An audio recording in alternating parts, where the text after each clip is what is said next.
Today we're looking at a script from The Story Box.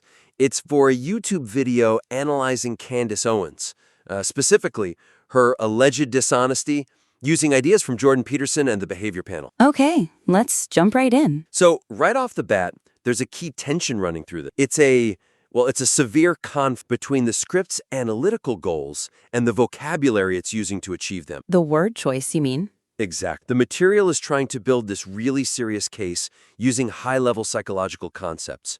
You know, it's referencing Peterson's dark tetrad, narcissism, all that heavy stuff. But then it completely torpedoes its own authority by using these really derogatory colloquial words: dingbat, sycophants, nutjobs, crazy. It is jarring. It's totally jarring. You can't claim you're doing a scientific breakdown of psychopathic parasites and start name-calling when the script says, a narcissist is a proud dingbat. It deflates the entire clinical atmosphere. Right, it signals that this is more of a personal vendetta, not an objective analysis, which is what it claims to be. And I wonder about the impact on the audience's trust there. If your whole goal is to prove narcissism scientifically, like you said, you have to sound objective. You can't sound emotional. Yeah. Using insult signals, emotional dysregulation, which is, ironically, the very thing the subject is being critiqued for. The narrator has to be the sane observer in the room, the one in the lab coat, so to speak. Exactly. It's all about maintaining that frame. The second you break it to throw an insult, you lose the high ground. So, building on that, what if we just elevate the language? Let's make the narrator sound as authoritative as their sources. Okay, give me an example. Sure. The script has that line, Candace Owens' sycophants are nutjobs. It's dismissive. It's an attack. And it alienates anyone who might be on the fence. Totally. What if, instead, we rephrased it to focus on the phenomenon? Something like, her most devoted followers display a high resistance to contradictory evidence. Oh, that's much stronger. See the difference? One is an insult. The other is, a diagnosis. It sounds like an expert, not a detractor. And then there's that proud dingbat line.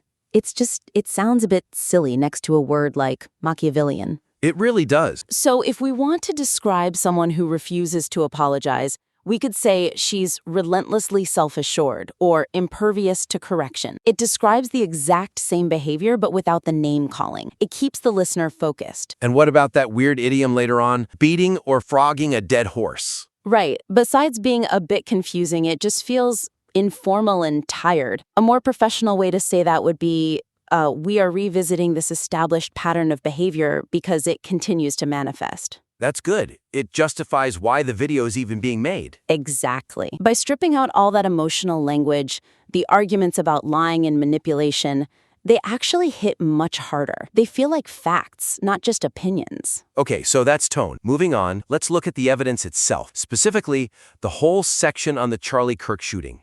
Yes, that part. So the argument is supposed to be that the subject lied about the details, right? 30-06 bullet, the neck injury. But the way this is presented right now is just deeply confused. It's very disjointed. It is. It mixes the official story with her alleged lie. And then there's this third thing, this tweet from Andrew Kovar. And then on top of all that, the narrator's own backstory about accidentally revealing information. Yeah, that line. That was their plan until I accidentally revealed that the bullet didn't go through. It's really hard to follow the timeline. You're jumping back and forth between the event and the narrator's coverage of the event. It's impossible to tell what's fact and what's fabrication. And isn't there a risk that by focusing on what the narrator did, like, I didn't even process it at the time, you're distracting from the main point? You're distracting from the smoking gun.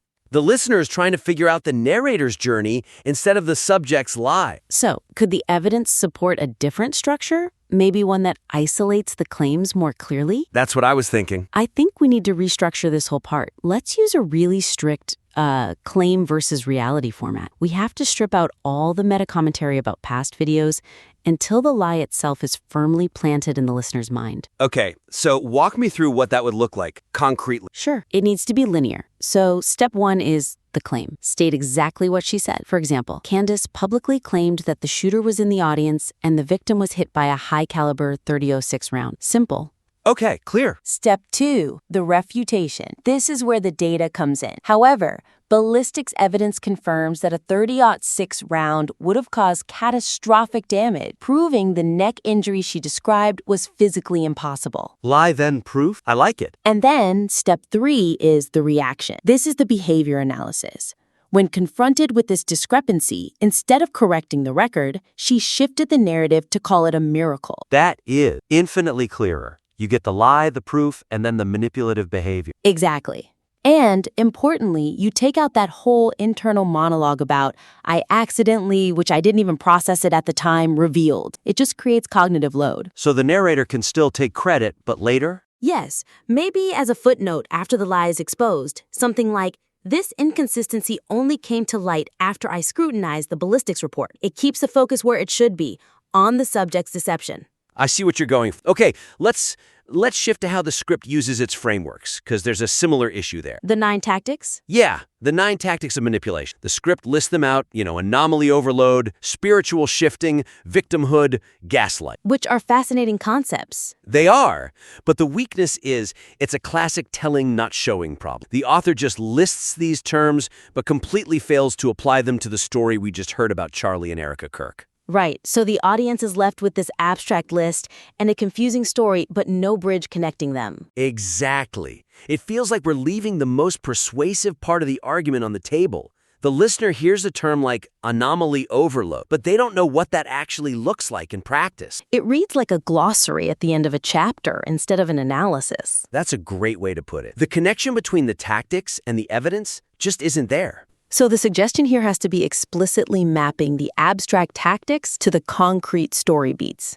We don't just list them. We use the Charlie Kirk story as a case study for 1 or 2 of them. So how would you map that out? Okay, let's take a concrete example. The script mentions anomaly overload. Flood the audience with conflicting details so they give up. Right. Well, the section on the .30-06 bullet, the exit wound, the miracle, that is a perfect example of this. So instead of just listing the term, the script should say, right there in the moment, recall the confusion about the bullet? This is a textbook example of anomaly overload. By throwing out all these conflicting details, she exhausts the audience's ability to fact check. That makes the concept instantly sticky. You understand it immediately. And we can do the same thing for the Erica Kirk situation.